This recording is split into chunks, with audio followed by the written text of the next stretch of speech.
ছুটির দিনের ভোরে রাজধানীর হাতিরঝিলে হয়ে গেল beautiful Bangladesh run 2025। Aviation and tourism journalist ফোরামের আয়োজনে এই ম্যারাথন দৌড়ে অংশ নেন নানা শ্রেণী পেশার মানুষ, ছিলেন 10 দেশের রাষ্ট্রদূত।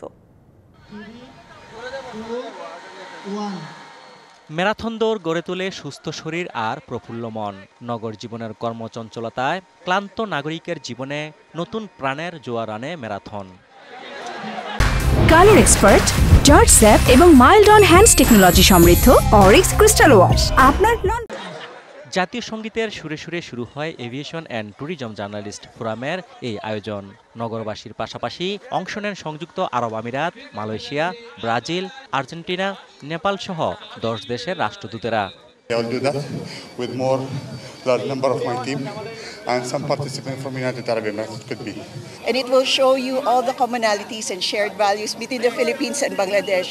God bless Bangladesh. ম্যারাথন শেষ করতে পারায় খুশি অংশগ্রহণকারীরা। বিজয়ীদের কণ্ঠে উঠে আসে এই ধরনের আয়োজনের গুরুত্বের কথা। আমি ছোটদের রানে পার্টিসিপেট করেছি আর আমি উইন হয়েছি।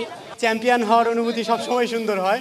সো থ্যাংক ইউ এত সুন্দর একটা আয়োজন করার জন্য। সব ধরনের রানারই এসেছিল এখানে, যারা পোডিয়াম হোল্ডার, যারা হচ্ছে প্রফেশনালি রান করে তারাও এসেছিল, এবং যারা অ্যামেচার রানার তারাও এসেছিল। আমি নিজেও বর্তমানে অ্যামেচার রানার, সে তুলনায় আমি প্রথম হতে পারি আমি অত্যন্ত আনন্দিত, এবং আমি মোটামুটি 7.5 কিলোমিটারে 37 মিনিটে আমি প্রথম স্থান অধিকার করেছি। আয়োজকদের প্রত্যাশা দিনে দিনে বাড়বে এই আয়োজনের পরিধি ও অংশগ্রহণকারীদের সংখ্যা। গড়ে উঠবে সুস্থ সবল ও নতুন প্রজন্ম। রানিং এমন একটা জিনিস, এটার সাথে আপনার ফিটনেসটা সম্পৃক্ত থাকবে এবং সেই সাথে আপনার শরীর এবং মন দুটোই ফিট থাকবে, এবং এটা আমাদের জন্য খুব জরুরি। আমরা aviation and tourism journalist forum, যেই সাংবাদিকরা এভিয়েশন এবং ট্যুরিজম নিয়ে কাজ করে তাদের ফোরাম, আমাদের সেই দায়বদ্ধতার জায়গা থেকে আমাদের এই পরিকল্পনা এবং এই প্রয়াস, আমরা আশা করি এর মাধ্যমে বাংলাদেশের পর্যটন এর ব্র্যান্ডিং হবে।